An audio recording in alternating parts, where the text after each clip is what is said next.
o propósito do jejum. Então a palavra de hoje é uma palavra temática nessa prática espiritual que a Bíblia nos ensina a termos em nossa relação com Deus. Biblicamente existe uma diferença entre crer em Jesus e seguir Jesus. Você já parou para pensar nisso? Há uma diferença entre conhecer Jesus e crer na verdade de Jesus e seguir Jesus, tornar essa verdade a prática das nossas vidas e a obediência a ela como um norte no nosso coração, que nos faz discípulos de Jesus por meio das relações também, através da sua igreja, que somos o seu corpo. Quando nós entendemos isso, a gente diferencia o que é um relacionamento ocasional, situacional com Jesus, versus um relacionamento de aliança. Qual a diferença disso? Um relacionamento ocasional, situacional, é aquele que, de acordo com a situação, de acordo com o momento, de acordo com a crise, você e eu teremos interesse de buscar Jesus ou não. E um relacionamento de aliança já é diferente. É o relacionamento que você estabelece um compromisso e, estando tudo bem ou estando tudo mal, você está vivendo toda a tua vida com Jesus. O Senhor Jesus nos convida a ter uma aliança com Ele. Diz aí para quem está ao teu lado, Jesus quer ter uma aliança contigo. Mas infelizmente isso passa pela tua decisão. Eu não tenho como fazer você ter uma aliança com Deus. Eu tenho como ensinar a palavra de Deus para você, te motivar, estimular a tua fé, falar que os benefícios e os compromissos que isso gera. E infelizmente muitas pessoas acabam estando pertencendo à igreja por muito tempo numa relação ocasional, situacional, casual com Jesus, sem desenvolver um compromisso de aliança.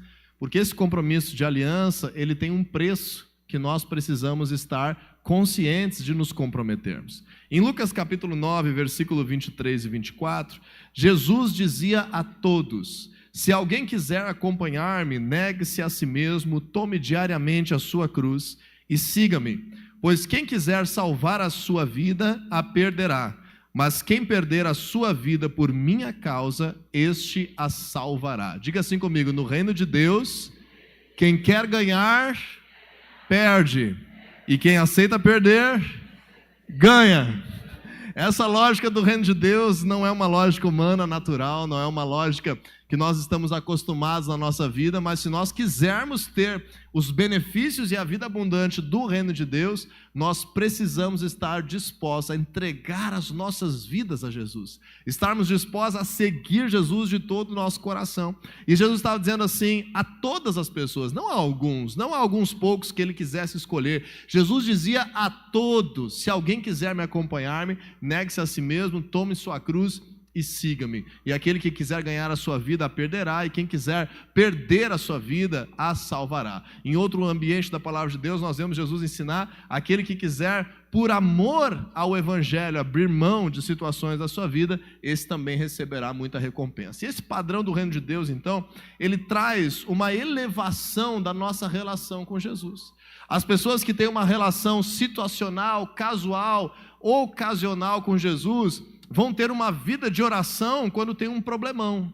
Vão ter uma intensidade em pertencer à igreja quando tem a necessidade de um milagre. Mas nos outros momentos, as pessoas normalmente vão se afastar de Jesus, vão acabar vivendo uma vida distanciada por si mesmos. Agora Jesus está nos dizendo que se nós quisermos caminhar em discipulado, ter uma aliança com Ele, nós precisamos diariamente negar a nós mesmos, tomar a nossa cruz e seguir Jesus, e ir atrás de Jesus, e nos inspirarmos em Jesus, e nos preocuparmos com a sua vontade, com a sua palavra, com os seus princípios, em estar validando os nossos projetos de acordo com a sua vontade. Se não estiver de acordo com a sua vontade, então o meu projeto também está descartado agora, porque Ele é Senhor da minha vida.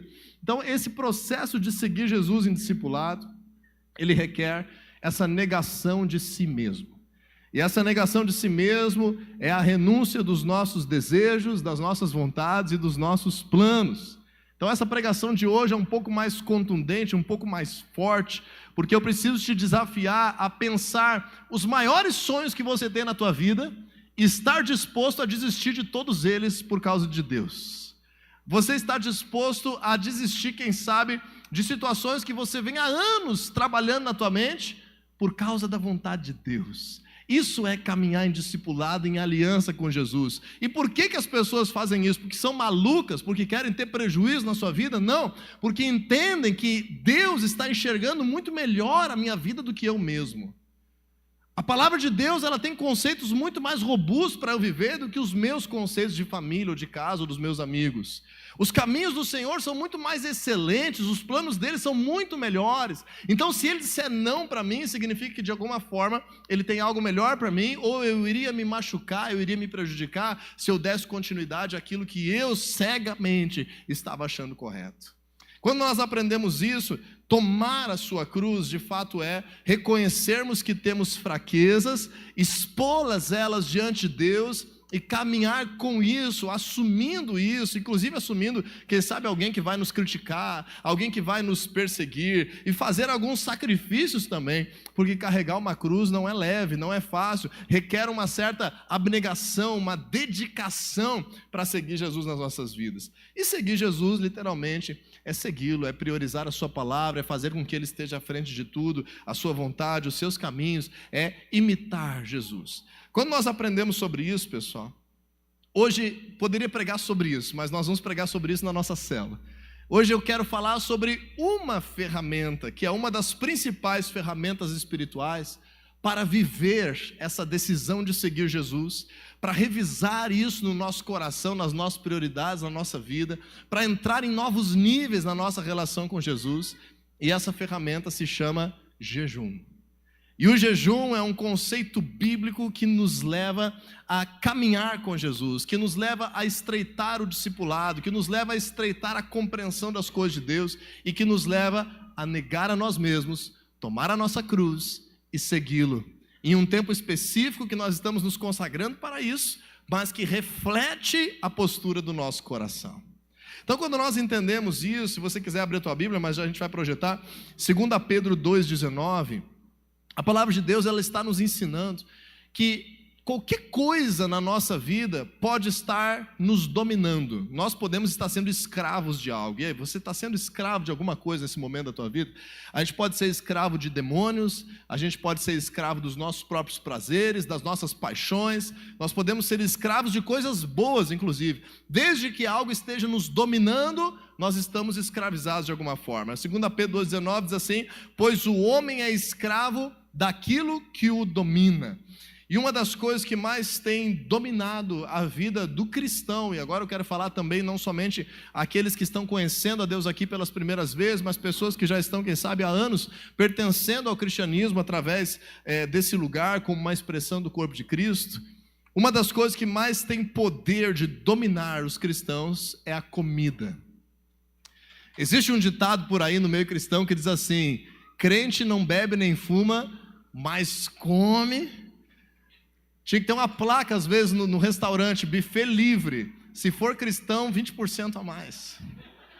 Porque existe uma fama, e isso é bom, porque a palavra de Deus estimula que nós venhamos ter essa comunhão, partir o pão juntos, partilhar das refeições, ter alegria de coração. Tem até promessa bíblica, Isaías 1,18 diz assim: se quiserdes e me ouvirdes, comereis o melhor dessa terra. Então quem sabe tu está lá num banquete dizendo assim: é promessa de Deus para a minha vida isso. O problema é se as coisas boas que Deus nos dá estão nos dominando. Eu tenho pensado muito sobre isso, porque graças a Deus nós temos vivido um tempo de bênção. É ou não é, gente? Estamos vivendo um tempo de bênção. Nós estamos vivendo um momento da história, um momento de conforto, um momento de tecnologia, é um momento de acesso à informação, é um momento de bênção. Carro bom, quando eu era criança, era um Fusca, 1980 e poucos. Hoje nós temos várias formas de nos deslocar, que é muito melhor que quando eu era criança, a melhor forma que tinha. Ou seja, a vida está melhorando, Deus tem nos abençoado. Nesse lugar nós temos vivido muitos milagres, cura, libertação, transformação, provisão de Deus. E o que eu me preocupo com isso? Quando a bênção tira o lugar do abençoador. Diz aí para quem está do teu lado: tome cuidado, para que a bênção não tire o lugar de quem te deu a bênção. E às vezes isso se reflete em tantas coisas diferentes que a gente podia falar, mas uma bem simples é a comida. Porque a comida tem o poder de nos dominar, de controlar as nossas emoções. Você é daqueles que 12:15 já está bravo. Se não teve o almoço, já está assim, meu Deus do céu, atrasou a comida. Ou levanta do almoço dizendo assim, o que nós vamos jantar hoje de noite? Ou sai da sobremesa pensando assim, meu Deus, vai acabar semana que vem o café, eu tenho que ir lá no mercado buscar. Então nós estamos vivendo, às vezes, a nossa vida, o nosso cotidiano, dominados pela comida. E isso é algo que reflete de forma tão simples, muitas vezes, essa percepção de seguir Jesus. Controlar nossas emoções e se tornar o foco do nosso cotidiano. Quando nós paramos para pensar nisso, deixa eu te perguntar, quantas pregações você já ouviu sobre gula? Alguém já ouviu uma pregação sobre a gula? Eu nunca ouvi. Porque está entranhado no reino de Deus esse alimento da nossa carne que não pode ser tocado nesse assunto. Um pouco menos raro do que isso é nós termos pregações como hoje, sobre o jejum. Eu estava pregando essa mesma ministração e algumas pessoas esses dias se levantaram e foram embora. Porque não interessa muito às pessoas nós falarmos de algo que vai ser uma privação ao nosso ser. Mas hoje eu quero que você fique até o final para entender que existem muitas recompensas espirituais sobre uma vida que tem a prática regular do jejum. Em 1 Coríntios 10:31, a Bíblia diz assim, quer vocês comam, bebam ou façam qualquer outra coisa, faça tudo para a glória de Deus. E nós precisamos entender agora que Jesus, ele estabeleceu essa prática, essa disciplina, esse princípio espiritual. E se Jesus estabeleceu esse princípio espiritual, significa que é necessário para realizar alguns propósitos na nossa vida. Se você puder abrir comigo Mateus capítulo 6, localiza aí, Mateus 6, e depois nós vamos ler de novo Mateus 4. Mateus 6,16, Jesus ele dá uma ênfase na prática do jejum no nosso meio. E ele diz assim, quando jejuarem, não mostrem uma aparência triste como os hipócritas, pois eles mudam a aparência do rosto, a fim de que os outros vejam que eles estão jejuando. Eu digo verdadeiramente que eles já receberam a sua plena recompensa. Então perceba no início desse versículo 16, que Jesus não está dizendo assim, se por acaso vocês jejuarem, aqueles de vocês que forem chamados a jejuar, Jesus está dizendo como, pessoal? Quando jejuarem. Então não é a questão se nós temos ou não temos um chamado para jejuar, ou para orar, ou para ler a Bíblia. Não, isso faz parte da nossa prática de vida com Deus. Então Jesus está tendo aqui uma expectativa que você e eu como cristãos tenhamos regularmente a prática do jejum numa perspectiva espiritual. Aí Jesus está dizendo assim, não mostra a aparência triste como os hipócritas, mudam a aparência do rosto, a fim de que os outros vejam que eles estão jejuando. Então Jesus está enaltecendo que nos dias dele, existia uma prática religiosa judaica com relação ao jejum, mas as pessoas queriam que os outros tivessem pena que eles estavam jejuando. Então eles queriam ser notados, né, mostrar que estava com fome. Você está com cara de fome agora ou não? Como é que é cara de fome? Essa cara aí ou não? Comeu antes de vir? Então, às vezes, a cara de fome fica meio bravo, meio assim, meio coitado, meio cabisbaixo. Jesus está dizendo, não faça isso. Mas ele vai dar instruções para nós no versículo 17. Olha, ao jejuar, arrume o cabelo e lave o rosto. Eu diria, inclusive, não só ao jejuar, mas todos os outros dias também. Arrume o cabelo e lave o rosto. Mas Jesus não está falando isso porque eles não arrumavam o cabelo e lavavam o rosto. Jesus está falando isso porque no dia que o cara jejuava, ele ficava escabelado e não lavava o rosto, todo remelento, todo assim. Aí alguém olhava assim, o Diego está jejuando, olha lá. Uau, ele está com muita fome, ele está há 2 horas em jejum. Jesus está dizendo ali, para que não pareça aos outros que você está jejuando, mas apenas a seu Pai, que vem em secreto. E seu Pai que vem em secreto o recompensará. Diga aí comigo, e meu Pai que me vem em secreto me recompensará. E sobre isso que eu quero falar hoje contigo, sobre uma motivação para que nós tenhamos a prática do jejum. Porque o jejum ele libera recompensas espirituais na nossa vida que só ele libera. Então Jesus no mesmo capítulo 6 de Mateus, ele fala da oração, ele fala do jejum, ele fala da generosidade financeira, porque são armas espirituais que liberam recompensas específicas. Aí alguém vai dizer assim, mas a graça de Jesus é suficiente para mim, a graça me basta. É verdade, a graça é suficiente para que a gente seja aceito por Deus, para que a gente seja perdoado dos nossos pecados, para que a gente coloque o pé no reino de Deus, mas existem coisas que a graça não recompensa. Senão eu ia dizer para ti, não precisa orar. Não precisa vir no culto, não precisa ler a Bíblia, tudo isso Deus vai fazer para ti no devido tempo. Mentira, pessoal. Nós precisamos entender que pela graça nós somos salvos, mas Deus tem uma expectativa que nós venhamos crescer nele. O Senhor tem uma expectativa que nós venhamos frutificar, que nós venhamos exercer o nosso papel, que nós venhamos vencer as tentações, que nós venhamos caminhar com Jesus nessa terra como seus discípulos. E aí, à medida que nós somos fiéis no pouco, o Senhor vai nos colocando sobre o muito. E o muito de amanhã vai se tornar pouco, porque você vai crescer, e Deus vai abrindo portas e liberando coisas sobre a sua vida.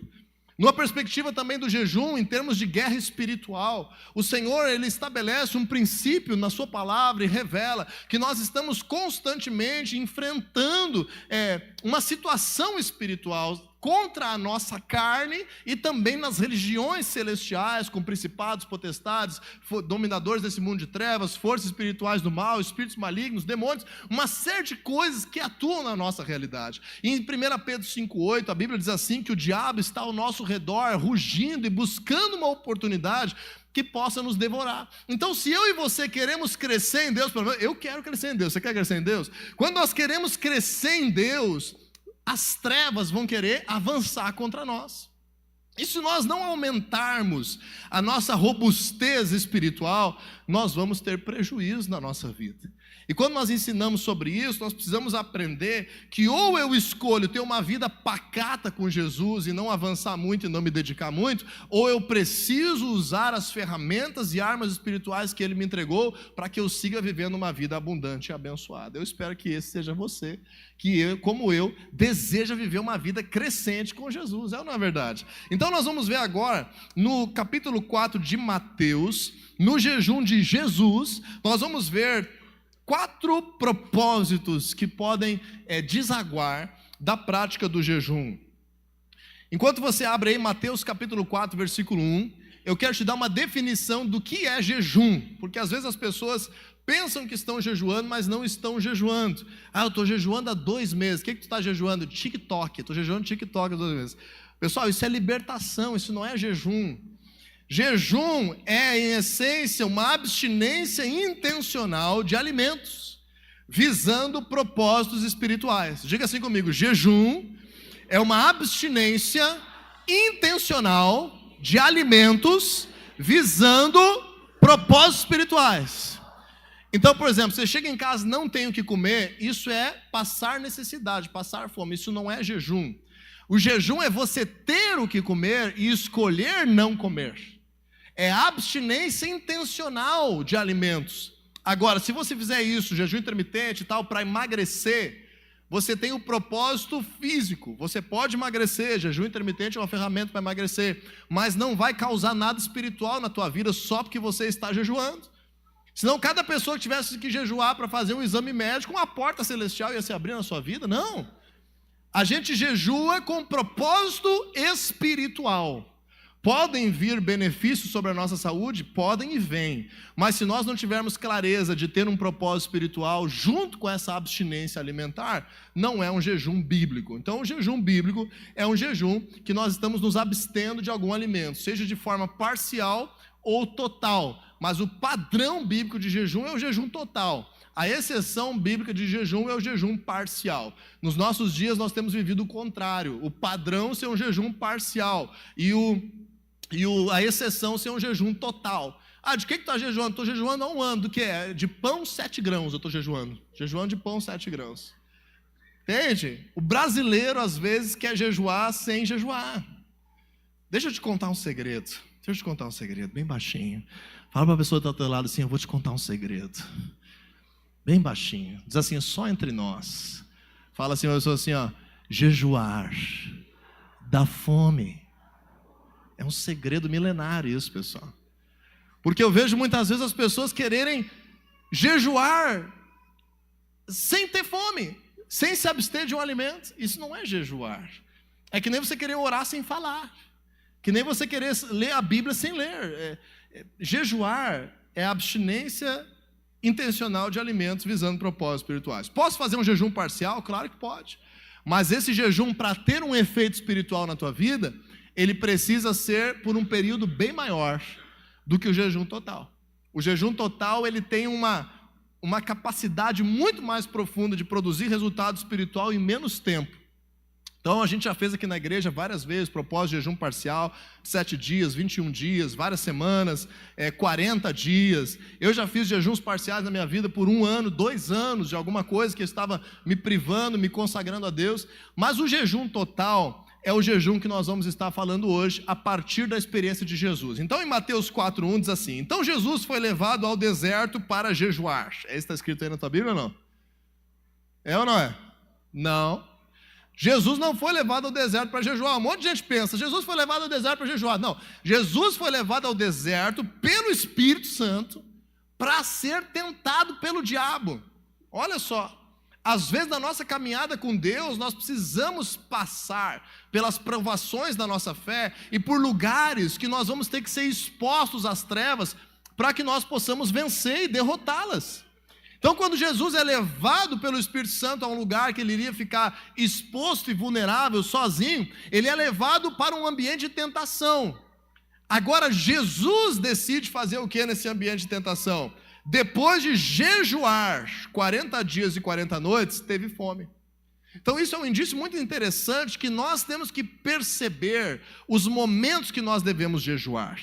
Como igreja, nós temos momentos coletivos, às vezes como célula, nós podemos ter um momento coletivo, mas você e eu como cristãos, na nossa vida com Deus, às vezes nós estamos vivendo uma provação, vivendo um momento difícil, vivendo uma guerra espiritual, não conseguindo vencer o pecado. Deixe a tua mente perceber, o teu espírito falar contigo, por meio do Espírito Santo, entendendo que é hora de jejuar. E Jesus, sabendo que atravessaria uma tentação muito difícil, ele se coloca em jejum, e ele jejua 40 dias. Então, a primeira perspectiva é que Jesus faz isso para estar forte, para enfrentar essa tentação. Então, a primeira coisa que eu quero te dizer hoje como propósito de jejum, que o jejum tem propósito de fortalecer o nosso espírito. Diga assim comigo: o jejum bíblico fortalece o meu espírito. Então, aqui nós estamos falando na relação conosco, na relação com o nosso espírito, com a purificação do nosso ser, com vencer o pecado, vencer a opressão, vencer a guerra espiritual, vencer a tentação. Quem sabe você está lutando contra um pecado que tem sido mais forte do que você. Quem sabe você está lutando contra tentações que estão saindo do teu alcance e você está se decepcionando consigo mesmo porque não consegue avançar. Jejue. O jejum nos faz ter força espiritual, para estarmos como indivíduos fortes no nosso espírito, e o nosso espírito estará influenciando a nossa mente, as nossas emoções, as nossas decisões, e não os nossos sentidos humanos. Como é que eu faço para andar pela fé e não por aquilo que eu vejo? Eu tenho que deixar o meu espírito me influenciar, porque o meu espírito está conectado ao Espírito de Deus, e o jejum fortalece o espírito. Então, sempre que a carnalidade está se apresentando, ou uma guerra espiritual está acontecendo, é hora de jejuar, é hora de orar, é hora de ler a palavra de Deus, é hora de intensificar o nosso relacionamento com Deus. Em segundo lugar, nós vemos no versículo 4, que nas tentações de Jesus, nós poderíamos falar tanto mais coisas, mas eu escolhi aqui alguns aspectos apenas. Na tentação de Jesus, Satanás veio e disse assim: se és filho de Deus, ordena que essas pedras se transformem em pães. Por que Satanás falou isso? Porque Jesus estava jejuando há 40 dias, e diz ali na Bíblia que após 40 dias ele teve fome. No versículo 2 diz, após 40 dias ele teve fome. Nós supomos, não está isso claro na palavra de Deus, mas supomos que Jesus provavelmente não era obeso. Nos dias de Jesus, quase ninguém era obeso. Imagina como é que você vai ser obeso se não tem McDonald's, não tem Burger King, não tem traquinas, não tem Coca-Cola, não tem chocolate, não tem pudim, não tem sorvete, não tem nada de geladeira, não tem nenhum industrializado, não tem nada em pacotinho. Então você, se estiver com fome, tem que esperar fazer o pão. Então, nesse sentido, a maioria da população nos dias de Jesus não tinha Uber, não tinha bicicleta, não tinha carro, não tinha meios de transporte, não tinha ônibus. Tem que caminhar, tem que andar no cavalo, tem que ter uma predisposição física diferente. Então, provavelmente, Jesus era magro ou quase magro. Quando nós interpretamos dessa forma, muito provavelmente, Jesus esgotou todas as suas reservas de gordura no 40º dia de jejum, muito provavelmente. Por quê, pessoal? Porque quando nós jejuamos de uma forma prolongada, a partir do 2º dia você não tem mais fome. Quando você jejua total, a partir do 2º dia não tem fome. Então por que Jesus teve fome? Porque muito provavelmente as suas reservas de gordura foram consumidas e agora o corpo começa a comer os seus próprios músculos e isso gera uma degradação e gera muita fome. Inclusive teve uma pessoa que entrou por livro dos recordes porque jejuou 282 dias, se eu não me engano. Começou com 200 e poucos quilos e terminou com 90 quilos. Então, enquanto houver depósito de gordura, nós temos a capacidade humana de jejuar. Pode ter alguns outros efeitos colaterais na nossa saúde, mas existe. Então, quando nós terminamos a digestão do que está no nosso estômago, o fígado ele produz ainda glicose de uma forma natural por aquilo que está no organismo. Quando isso acaba no fígado, então começa a ser feita a quebra das moléculas de gordura presentes no nosso corpo. Então, muito provavelmente, Jesus estava no limite da sua vida, estava no limite da sua humanidade. Satanás vem e diz a ele: quem sabe tu não transforma essas pedras em pães com o poder que Deus te deu e mata a tua fome? E o que Jesus diz então no versículo 4?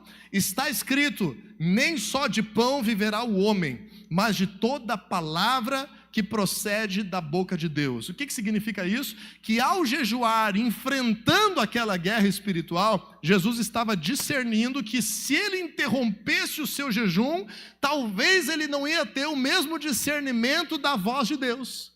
Então essa é a segunda coisa que eu quero te falar como propósito. Diga assim comigo: jejuar me faz discernir a voz de Deus. Você já percebeu que a gente não precisa se esforçar em nada para ver vulto, para escutar uns barulhos na casa de noite? A gente não precisa se esforçar em nada para os demônios nos amedrontarem, porque essa é a tendência do ambiente que nós vivemos. Esse mundo jaz no maligno e nós estamos aqui para ser sal e luz e transformar as realidades. Então nós temos que ter um alimento diferente para poder transformar os lugares que a gente vive.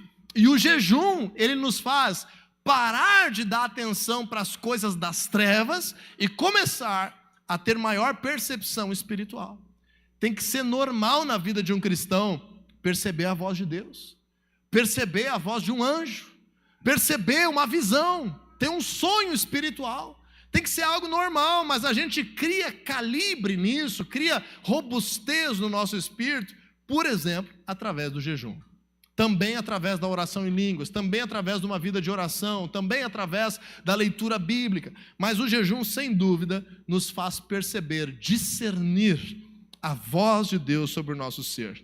Você se lembra que Adão e Eva, eles escutavam naturalmente a voz de Deus e de repente eles escutaram a voz da serpente. E aí eles foram tentados. E como é que eles foram expulsos do paraíso? Eles foram justamente tentados pela comida. E o fruto da árvore do bem e do mal fez com que eles pecassem. Então a comida afastou a humanidade de Deus. E a comida, no caso de Jesus, a tentação foi a mesma, mas ele negou aquilo que iria distrair ele da realidade de Deus. Então não quero que você pense que comer é errado. Eu só estou te dizendo que às vezes a gente diz assim: não, jejuar não é para mim, não, deixa para o pastor, não, daqui a uns 30 anos, quando eu estiver bem forte na igreja, aí eu vou jejuar. Esquece isso, isso é tudo pensamento das trevas ou da nossa carne, nos impedindo de viver algo grande com o nosso Deus. Em terceiro lugar, no versículo 10, Jesus disse ao diabo, depois daquelas 3 tentações, ele diz assim ao diabo, bota aí para mim, Mateus 4:10, retira-te, Satanás. uma ordem ao diabo. E o que aconteceu? Imediatamente, Satanás o deixou. Ele disse: retira-te, porque está escrito, eu vou adorar só a Deus, só a Ele eu vou prestar culto. Então o diabo o deixou. E olha o que aconteceu quando o diabo deixou, o jejum acabou. Os anjos vieram e serviram Jesus. Sei lá o que Jesus comeu aquele dia lá, mas os anjos vieram e serviram Jesus. Então veja que o problema não está na alimentação. O problema está em nós sermos cristãos sem autoridade espiritual. Quando nós temos uma cultura de jejum, de oração, de leitura bíblica, de busca pela santificação, nós vamos crescendo em autoridade espiritual. E lá no início da nossa vida de fé, a gente fala 50 vezes para o demônio e ele não vai embora. Quando a gente cresce em autoridade espiritual, uma palavra basta: retira-te, Satanás, agora. E ele vai embora. Acabou o mal na tua vida. Agora seja curado. E a pessoa é curada. Então o jejum nos faz crescer em autoridade espiritual. Diga aí comigo: o jejum me faz crescer em autoridade espiritual. Quando nós entendemos isso, então, pessoal, perceba, fortalece o nosso espírito, relação da nossa vida conosco, com a nossa carne, enfrentar as tentações, estarmos fortes.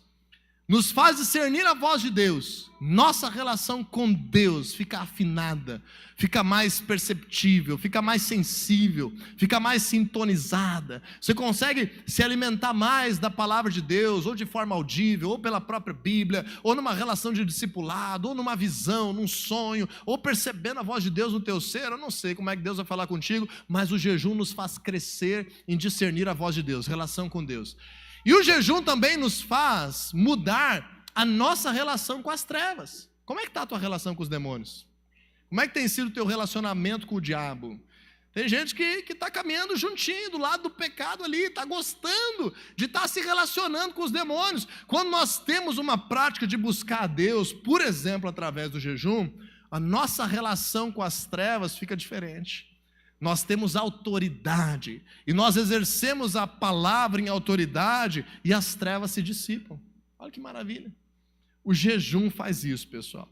Vencer tentações e pecados que dominem a nossa realidade, perceber a voz de Deus e ter autoridade sobre o poder das trevas. Em Mateus 17, se você quiser olhar, Mateus 17, 21, Jesus está chegando junto com 3 dos seus discípulos, e os outros 9 estão reunidos, e eu imagino eles reunidos dizendo: sai, demônio, em nome de Jesus, agora sai. Não, eles não falavam em nome de Jesus ainda, eu acho, não sei como é que eles falavam. Sai agora, demônio, vai embora, sai desse rapaz, sai daqui. E diz que os discípulos de Jesus estavam tentando expulsar aquele demônio faz tempo e não conseguiam. E o pai do menino que estava sofrendo com aquele espírito maligno diz assim: olha, eu trouxe esse rapaz aqui para os teus discípulos, não conseguiram resolver o negócio. E aí Jesus, com uma palavra, ordena, e aquele menino é liberto. E depois os discípulos perguntam: mas Jesus, o que aconteceu? Por que esse demônio não nos obedeceu? E no versículo 21 ele diz assim: essa espécie só sai pela oração e pelo jejum. Então não te engane, meu querido, tem coisa na tua vida que vir ao culto, estar na célula, pedir para alguém fazer por ti não resolve. Tem coisa que é eu e você orando e jejuando que nós vamos resolver na nossa vida. Porém, existe um preço, existe um compromisso, existe uma aliança requerida para que nós venhamos crescer em Deus. E por último, deixa eu te dizer, lá em Lucas capítulo 4, vamos lá, Mateus 4 e Lucas 4 fala do jejum de Jesus. Grava aí contigo, Mateus 4 e Lucas 4, jejum de Jesus. Só que Lucas nos dá um detalhe interessante. Depois que acabou o jejum de Jesus, ele é alimentado, ele vence as tentações, e ele volta do deserto para a região urbana, para a região da Galileia. E aí em Lucas 4,14, diz assim a palavra de Deus: Jesus voltou para a Galileia no poder do Espírito, e por toda aquela região se espalhou a sua fama, ensinava nas sinagogas e todos o elogiavam. Então diga assim comigo: o jejum ativa novos ciclos sobre a minha vida. Depois que Jesus teve esse período de jejum, ele ingressou numa nova fase. Ele ingressou num novo ciclo espiritual. Quando o apóstolo Paulo se converte verdadeiramente a Jesus, ele jejua 3 dias, é batizado e entra numa nova fase. Quando eles estão lá na igreja, em Antioquia, reunidos, eles estão orando e jejuando, e o Espírito Santo envia uma equipe apostólica para levar o evangelho a toda a região lá da Ásia e da Europa, uma nova fase. Quando Moisés está meio perdido, liderando milhões de pessoas que saíram do Egito, ele sobe e Deus fala com ele no Monte Sinai, e ele desce com as tábuas da lei na mão. Depois de jejuar 40 dias, ele está numa nova fase, como um homem de Deus, como um líder. Quando Elias enfrenta a Jezabel, ele viaja sem comer nada, em jejum por 40 dias, e ele entra numa nova fase. Quando Esther percebe que o povo poderia sofrer demais, que seria exterminado, que o povo iria sofrer debaixo de um governante ruim, ela conclama um jejum de 3 dias, e o povo jejua durante 3 dias e entra numa nova fase. Então o jejum, não estou restringindo a qual tipo, de que tamanho, como nos faz entrar em novos ciclos na nossa vida. O jejum libera novos ciclos ministeriais, o jejum libera novos ciclos de unção, o jejum ele libera novos ciclos na nossa vida com Deus, na nossa vida financeira. É uma arma espiritual extraordinária. E eu gostaria hoje de terminar essa pregação compartilhando contigo que nós estamos entrando num período de um propósito como igreja de jejum. Nós estamos discernindo em Deus que devemos ter aí um período de 10 dias de jejum. E eu gostaria de compartilhar com vocês isso hoje, ao final do culto, em maiores detalhes. Mas durante essa ministração, nós percebemos que o jejum, ele fortalece o nosso espírito, nos faz discernir a voz de Deus, nos faz crescer em autoridade espiritual e ativar novos ciclos na nossa realidade. Então o jejum é maravilhoso. Mas eu pergunto para vocês, é fácil de fazer? É uma das armas mais poderosas. É que nem quando nós entregamos as nossas finanças a Deus. É uma arma poderosíssima espiritualmente. É fácil de entregar? Tempo de oração é fácil de ter todo dia? Não. Tudo aquilo que libera o reino de Deus com poder sobre a nossa vida custa a nossa dedicação, custa a nossa abnegação, custa o nosso desejo de fazer intencionalmente, de nos consagrarmos, de vencer espiritualmente as realidades. Além disso, pessoal, é sabido cientificamente que o jejum desata benefícios à nossa saúde. O jejum ele reduz vários processos inflamatórios, o jejum regula a pressão arterial, o jejum ele purga várias substâncias ruins do nosso organismo, purifica os nossos rins, tomando água, logicamente, adequadamente no jejum. O jejum ele faz melhorar os nossos índices de colesterol, os nossos índices de triglicerídeos, a nossa relação com a insulina, a nossa regulação e funcionamento do corpo, a oxigenação do nosso cérebro. Jejum tem sido usado em alguns tratamentos alternativos, alguns médicos discordam disso, mas tem sido usado muito benéfico para o tratamento de diabetes, para o tratamento de câncer. Logicamente, se você está enfermo, você precisa do acompanhamento médico para fazer jejum, porque às vezes tem que fazer alguma suplementação no teu organismo, algum medicamento junto, para que você não tenha algum problema. Porém, tirando essas enfermidades que tomam os sistemas, né, como por exemplo diabetes e algumas outras enfermidades mais severas, ou aqueles que estão lactantes ou gestantes, o jejum em geral ele é benéfico para a saúde de todas as pessoas. Então, quando nós entendemos isso, pessoal, nós percebemos que a palavra de Deus nos ensina, sempre vai fazer bem para o nosso viver. Porém, esse é um assunto que a gente tem que crescer. O pastor Luciano Subirá, ele lançou esse livro chamado A Cultura do Jejum. E nós temos ainda alguns exemplares ali na livraria que você pode estar adquirindo para se aprofundar no assunto. Existe um outro livro também do pastor, não sei se ele é pastor, do Mahesh Chavda, que é O Poder Secreto do Jejum e da Oração, que me incentivou muito, alguns anos atrás, a prática do jejum. E eu quero finalizar hoje te desafiando a dar um passo a mais na tua vida com Deus, de negar a si mesmo, de tomar a tua cruz diariamente e de seguir Jesus. O como nós jejuamos, o quanto nós jejuamos, cada um de nós deve discernir em Deus e deve buscar em Deus. Mas eu tenho percebido que na Igreja de Cristo, nesses tempos que nós estamos vivendo, não só aqui, em vários lugares, em geral, há uma negação a esse propósito. E por isso, várias vezes, nós estamos um pouquinho deixando de viver aquilo que Deus tem preparado para nós. Que em nome de Jesus nós sejamos discípulos abnegados, pessoas que busquem Jesus com aliança e compromisso, que queiram se consagrar a Ele e que jejum, oração, leitura bíblica, estar reunidos como igreja, comunhão, servindo uns aos outros, vivendo o poder de Deus, seja normal na tua vida e cada vez mais crescente na tua realidade. Que o sobrenatural seja natural em tudo aquilo que nós fizermos. Em nome de Jesus.